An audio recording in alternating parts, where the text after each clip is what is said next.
In 1999, vehicle sales in the US, Japan and Western Europe represented 73% of global car sales. Brazil, Russia, India and China combined represented only 8% of global sales. In 2012, the BRICs accounted for 36% of global sales.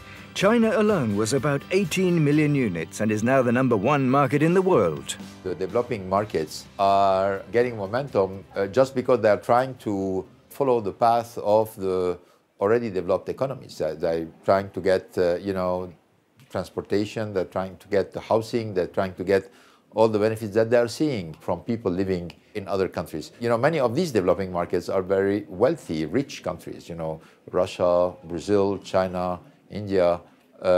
Each one of these countries have their own fundamental resources, and they are very wealthy countries. Renault-Nissan sold 8.1 million vehicles in 2012 and about 30% of these in the 4 BRICs. The alliance accelerates this emerging market expansion, enabling each partner to gain brand awareness, with millions of customers aspiring to own their first car. Well, in emerging market, owning a car, it's a symbol of moving in terms of purchasing power. People are ready to invest a lot of money to own a car. It's a huge status symbol, and from time to time, it's a life changer. You get a job because you can transport yourself. You have friends because you can, go out with them. So owning a car is something extremely important in emerging markets, much more important than in developed countries. But each market presents unique challenges, and for the alliance, the approach differs from country to country. In China, Nissan established a relationship with Dongfeng in 2002. Soon, Renault will profit from this well-developed relationship and manufacture vehicles in China too. In Brazil, Renault had a head start in 1998.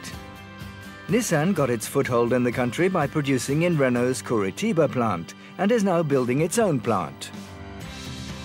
In 2008, Renault invested in AvtoVAZ, Russia's largest car company and owner of the Lada brand.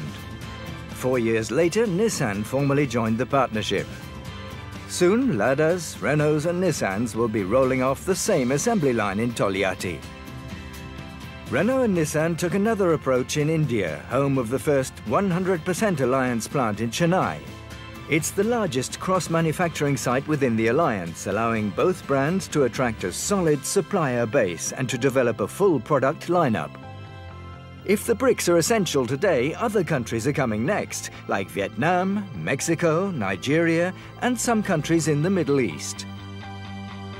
No matter what, I would say that in the next years, there is a next wave beyond the BRICs of countries that are going to become the next engines of the global growth.